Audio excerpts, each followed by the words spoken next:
Una vida llena de libros. Así es la vida de Inés Trejos. Pero vamos a hablar de dos de sus preferidos porque son sus hijos. Luna de miel con libro y La tía pecaminosa y otros relatos. Aquí en Punto y Coma.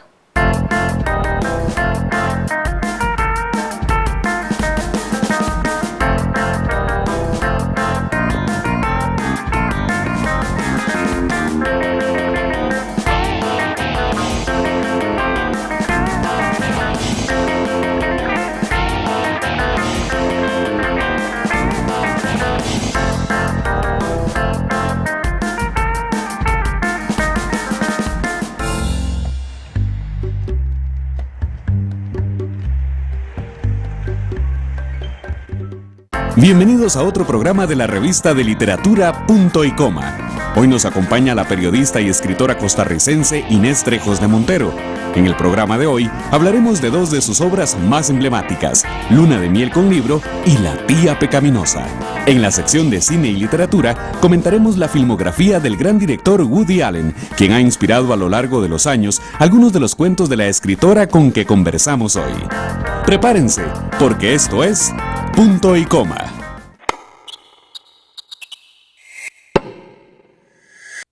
Inés Trejos de Montero nació en San José, periodista, graduada de la Escuela de Comunicación Colectiva de la Universidad de Costa Rica. Entre múltiples funciones periodísticas en radio y prensa escrita, laboró en diarios como La Prensa Libre, La Nación y La República. Vicepresidenta de las juntas directivas de la Editorial Costa Rica y del Colegio de Periodistas. De este último ha sido representante como jurado en premios nacionales, viceministra de Cultura y directora del Museo de Arte Costarricense, además directora general de Artes y Letras. Recibió el Premio de Periodismo Cultural Joaquín García Monge y desde 1999 es miembro del Consejo Editorial de la EUNED y de la Revista Nacional de Cultura. Entre sus obras podemos mencionar las siguientes: La tía pecaminosa y otros relatos, Espíritus locales y Luna de miel con libro. Muchísimas gracias, doña Inés Trejos, por acompañarnos en Punto y Coma. Empecemos hablando sobre su obra Luna de miel con libro. ¿De qué trata esta obra? Son cuentos muy variados, cada uno tiene su espíritu especial. Utilicé el título de uno de los cuentos porque me pareció que era llamativo y hay que comprender que la gente casi siempre llega a una librería y de acuerdo con el título del libro lo compra o no lo compra. Eso traté de hacer, de llamar la atención. Luna de miel con libro es un título muy sugestivo. ¿Qué tipo de cuentos encontrará el lector en esta obra? Son muy variados. Cada cuento es un ente particular y entonces como tal, cada uno es diferente. Yo creo que la selección que se hizo puede gustarles. Este libro es ciertamente revelador porque tiene mucha nostalgia. ¿Está usted de acuerdo? Bueno, la nostalgia es algo que no puede dejar de existir en las relaciones o en el mundo. Todo lo que es el pasado siempre tiende a ser nostálgico. Por eso, muchas de las cosas que aparecen ahí son de tiempos idos que consideré en aquel momento y todavía lo considero que podrían ser agradables al lector. El otro libro, La tía pecaminosa y otros relatos. ¿Qué cuentos incluye esta antología? Igualmente como el anterior, son muy variados. Son de distintas épocas, son de distintas experiencias. En fin, yo creo que hay para todos los gustos. ¿Y cómo nace esta antología? De pronto decidí que habían pasado muchos años que yo había escrito muchas cuartillas y que no tenía nada que sostener en mi mano. De decir, este es un libro, porque los periódicos son algo efímero. Hoy publicás y puede ser una extraordinaria entrevista o lo que sea, y al día siguiente va a la basura, o al carnicero, o al panadero, lo que sea. Entonces decidí revisar entre todo lo que tenía guardado, escoger lo mejor. ¿Son historias de mujeres que tal vez ya no existan, o todavía existen tías pecaminosas? No, yo diría que no son solo historias de mujeres, yo no escribo historias de mujeres, yo no soy feminista, son historias de todo, de tanto de mujeres como de hombres, como de niños, como de situaciones. y que si existen tías pecaminosas. No, es que ahora no se les diría pecaminosas, en aquel tiempo sí. Hay cuentos con mucho humor y con mucha picardía, eso encontré, pero también hay mucha nostalgia y reflexión o crítica social. Hablemos de esos temas. Bueno, nostalgia, ya te comenté antes, puede existir porque todo lo que es pasado tiende a ser nostálgico. En cuanto a crítica social, sí, hay algunos, por ejemplo, se llamaba Rosalinda, o el de $3 de esperanza, en fin, cuentos que te dan a conocer ciertos detalles de la vida real que duelen porque son injusticias que se le hacen a la gente. También hay historias que se puede pensar que son de su familia o de allegados. ¿En qué se basa usted para escribir sus cuentos? Hay historias que son de mi familia, otros que son de familias de tanta gente que existe en el mundo y otros que son imaginación. También me decían que usted se inspiraba en los sueños. Bueno, los sueños son una fuente extraordinaria para escribir. En una entrevista que le hice a Jorge Luis Borges en Argentina, él me contaba que su mamá todas las mañanas le preguntaba, ¿ya escribiste tus sueños? Porque dice que él decía que en los sueños había mucho de realidad, mucho de fantasía, y que todo era factible de convertirlo en literatura.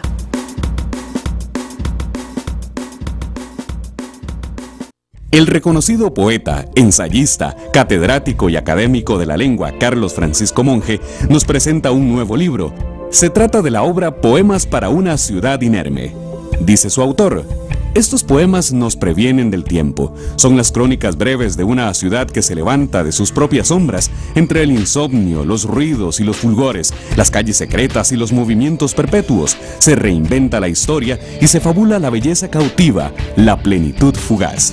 La editorial de la Universidad Estatal a Distancia se enorgullece de contar ahora, dentro de su catálogo de poesía, con los textos de este destacado autor costarricense.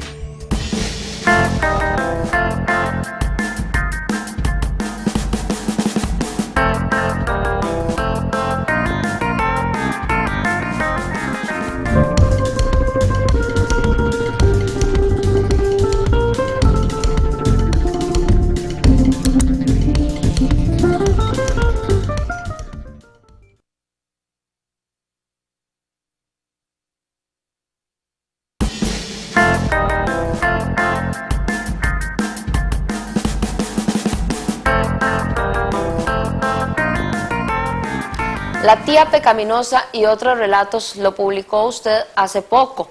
¿Por qué se esperó tanto para publicar? Porque yo he tenido una vida tan ocupada que nunca he tenido tiempo así como decir, escojo, busco, etc. Fue ya como una necesidad, como de pronto dije, pero ¿qué es eso? Se me va a acabar la vida. Y no he publicado un libro, qué vergüenza. Por eso fue que lo hice. ¿Cuál es su deseo como escritora? ¿Por qué escribe Inés Trejos? Bueno, toda persona que escribe yo creo que lo hace por una necesidad vital, ya sea que se publique o que no se publique, eso es secundario. Pero es algo que vos tenés que expresar, tenés que llegar a un papel y poner lo que sentís en ese momento, ya sea en cuento, en poesía, en ensayo, en lo que sea. Es algo que no podés evitar. Y por dicha que es así, porque por eso se salvarán muchas cosas valiosas. No hablo de lo mío, pero sí de muchas cosas valiosas que tienen los individuos adentro y que tal vez no expresan. ¿Y por qué escribe principalmente cuento y no novela? Porque el cuento es algo más inmediato. En cambio, la novela es algo que hay que ir desarrollando y que si se quiere que sea buena necesita años. Es como el vino.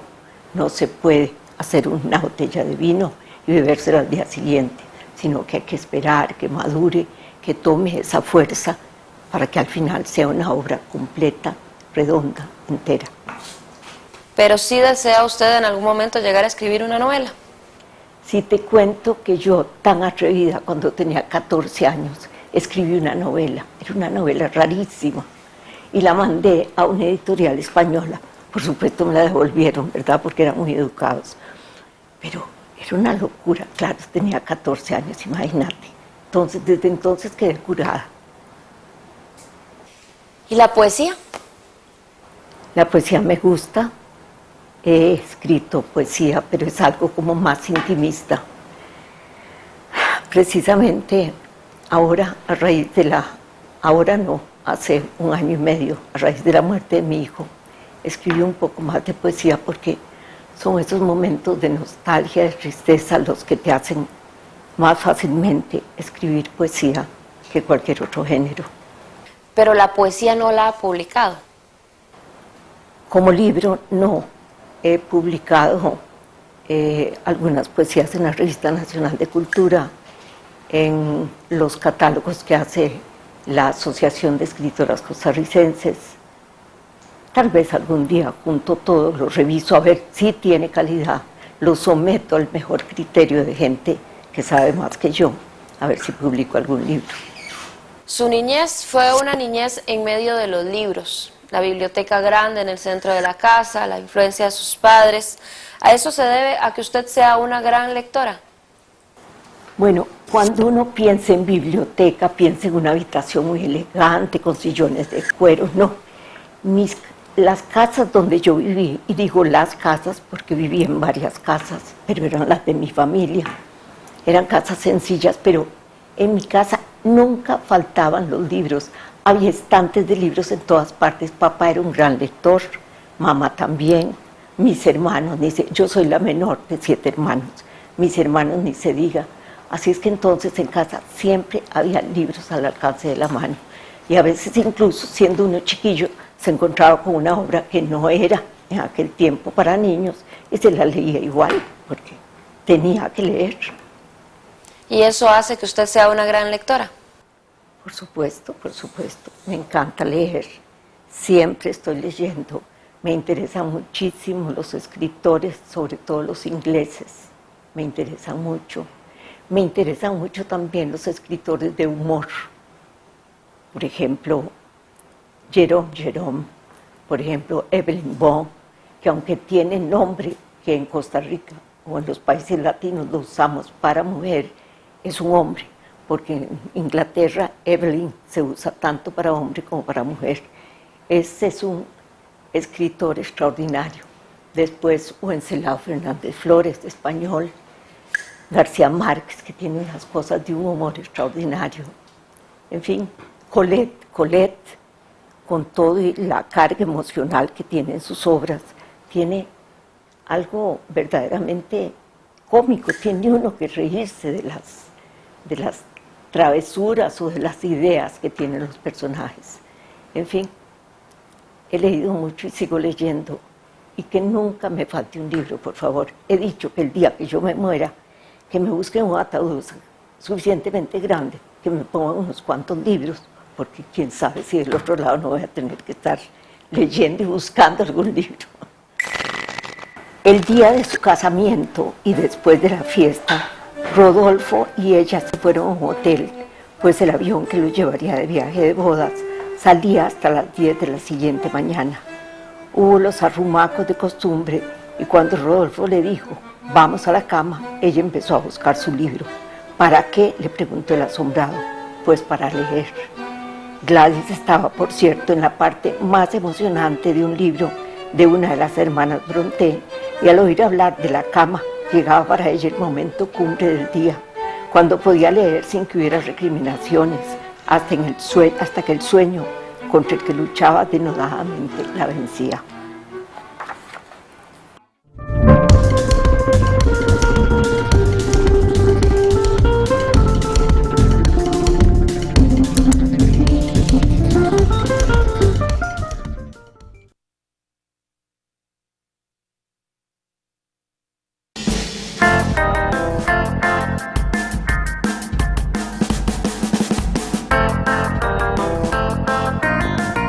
Trabajó usted en la Prensa Libre, El Excelsior, La Nación, La República, Radio Universidad, etcétera, etcétera, etcétera. ¿Alguna experiencia de esos años que usted recuerde como un gran momento en su vida como periodista? Yo lo que quiero es primero aclararte lo siguiente. Yo trabajé en la prensa libre 10 años, pero después en La Nación y en La República lo que hice fueron reportajes que se publicaban en sus suplementos, o en La República yo formaba parte del grupo de editores, entonces escribía editoriales y un día se escogía el de un editorialista, otro día de otro, etc. En revistas también, hacían revistas. ¿Y alguna experiencia, algo que usted recuerde que le haya marcado en esos años que fue periodista? Tal vez, el que en aquel tiempo el periodista tenía más acceso al medio en sí. Ahora no, ahora como todo es digitalizado, etcétera, es completa. Yo en cambio cogía lo que había escrito y lo bajaba al taller, y ese olor a la tinta de taller es una delicia. Nadie que no haya experimentado eso puede entenderlo. Es una delicia ir uno y ver cómo está. En aquel tiempo se levantaba con linotipo y los que trabajaban eso le decían a uno: doña Inés, muy bueno lo que escribió, me gustó mucho esto. Es una alimentación, retroalimentación excelente. Y además otra cosa, que antes no era que en la entrada del periódico paraban a las personas que lo visitaban, sino que entraban las personas directo a la oficina donde estaba uno, y te llegaba lo mismo don León Pacheco, que don Alberto Cañas, que Daniel Gallegos, que Rafa Fernández, el pintor, que los escultores, etc., hablar directamente con uno. Entonces, esa es una experiencia tan valiosa que yo creo que forma parte no solo de mi experiencia y de mis recuerdos, sino también de un gran y profundo cariño. ¿Y qué opina del periodismo actualmente en Costa Rica?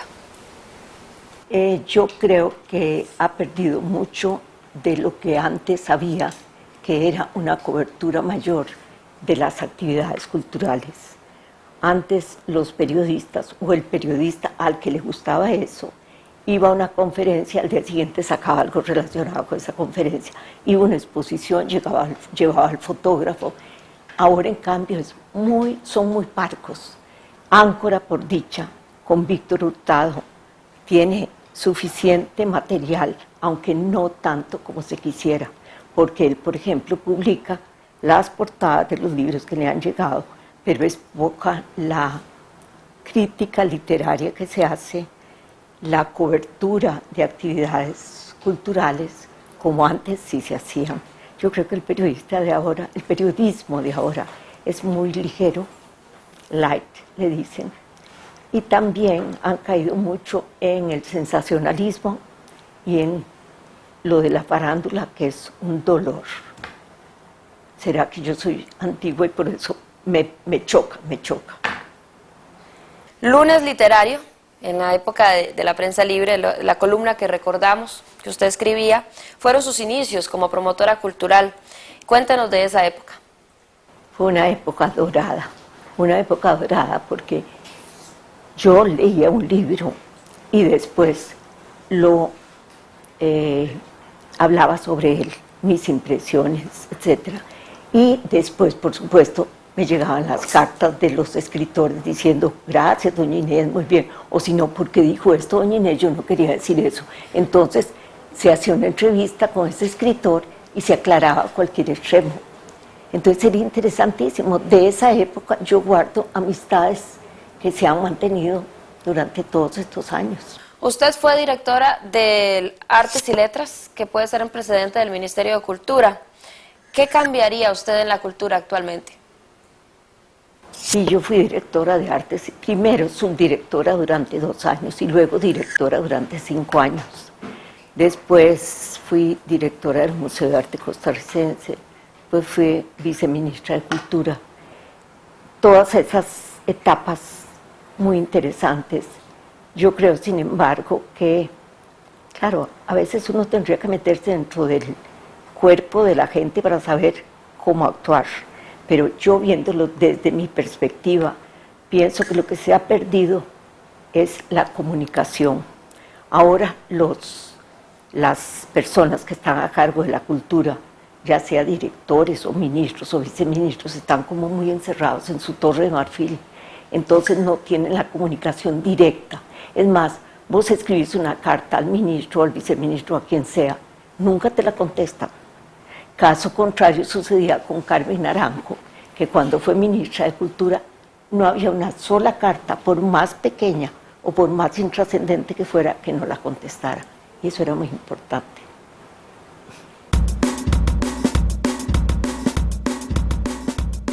Just to have my arms. Inés Trejos admira como escritor y cineasta a Woody Allen, y su humor la ha influenciado mucho a la hora de escribir, así que en nuestra sección de cine se lo recomendamos.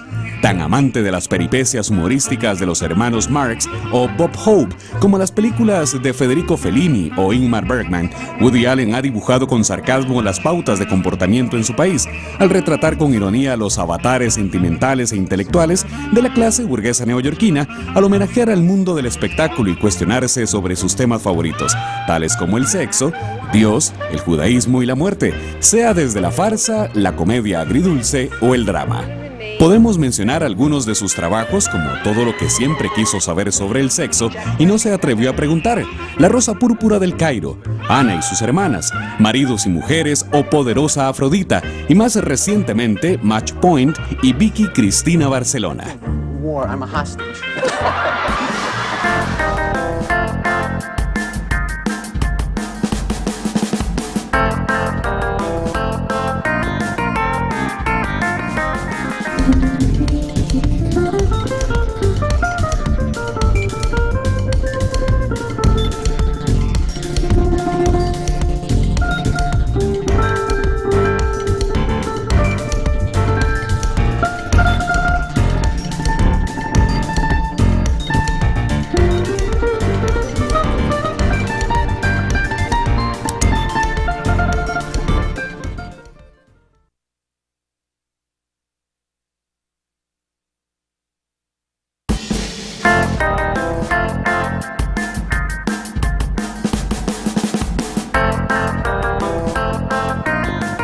Su vida actual, doña Inés, ¿es como se la imaginaba? Pues sí, yo creo que sí. Tengo una vida muy llena. Tengo una casa llena de libros, de pinturas, de música. Tengo a mi esposo. Tenía 2 hijos, ahora me queda solo uno. Pero tengo mis nietos, aunque no están cerca, pero de cuando en cuando los disfruto. Y hago las cosas que me gustan. Ahora se escribe muchísimo, se publica muchísimo en Costa Rica. Hay que tomar en cuenta que la población ha aumentado, también la escolaridad ha aumentado, más gente que va a la universidad, más gente que se prepara, más gente que se interesa. Entonces, pues todo eso tiene que ver con la cantidad de libros que se publican, y por dicha que se publican libros, que sea el público, que sea el lector el que diga este libro es bueno, este libro es malo, pero que tenga el chance de leer. Pero usted, al igual que Saramago, se esperó muchos años para publicar. ¿Usted le aconseja eso a los jóvenes? Yo lo que aconsejaría es no publicar todo lo que se escribe, porque hay que ser muy selectivo. Hay que cuidarse de no caer en el yoísmo, en pensar que lo que yo hago es bueno, que lo que yo pienso es lo mejor, sino estudiar las cosas, pulirlas, hasta que llegue el momento que vos decís, sí, esto es lo que yo quiero ver publicado. Tal vez uno puede estar equivocado, pero más equivocado estaría si publica cualquier cosa que escribe.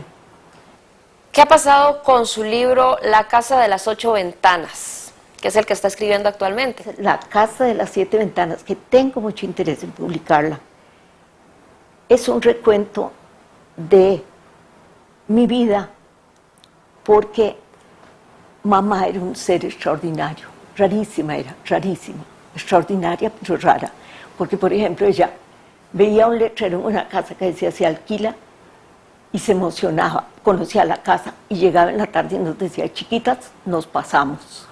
Entonces, yo viví como en 20 casas en 20 casas, hasta que tuve, incluso cuando al fin, como yo tenía 10 años, se compró una casa para nosotros. Al poco tiempo mamá decidió alquilarla para irse a vivir a otra casa. Entonces cada casa tiene una historia, cada casa. Entonces pensando en esas casas y en una de las casas que tenía efectivamente 8 ventanas, aunque van a creer que estoy emulando a Hawthorne, que escribió La casa de los 7 tejados, pero esa es la casa de las 8 ventanas. Entonces voy poniendo todas las casas esas con sus historias, con su entorno especial, y yo creo que va a salir algo simpático. Yo creo que van a gozar. Me encantó una frase que usted dijo en otra entrevista. Yo nunca he tenido soledad porque la soledad la lleno con libros. ¿Qué quiere decir esa frase? ¿O es cierta esa frase? Ciertísima, ciertísima. Yo no entiendo, por ejemplo, que una persona va a un banco y se aburre. ¿Por qué? Porque está esperando que la atiendan y no hace nada. Por Dios, lleve un libro, tenga un libro a la mano cuando va donde el doctor, cuando va a todas partes, tenga un librito al alcance de la mano. Esa es la forma verdaderamente de distraerse, de llenar. Incluso a veces se tienen tristezas muy grandes y se pone uno a leer y se va uno a otro mundo. Porque hay tantos escritores tan valiosos, tan interesantes, que uno tiene una variedad muy grande en la cual poder encontrar entretenimiento. Los escritores nacionales son magníficos, los poetas nacionales son magníficos. ¿Y qué decir de los escritores internacionales que tiene uno para escoger?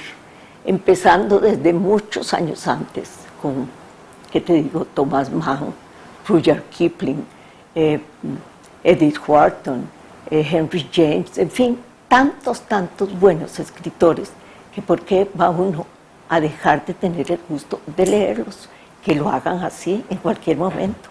Y la soledad no existe si vos tenés libros a la mano. Cuentos con humor, picardía, nostalgia y hasta denuncia social. Así son los cuentos de Inés Trejos. Vaya y búsquelo a las librerías de la UNED. Se lo recomendamos aquí en Punto y Coma.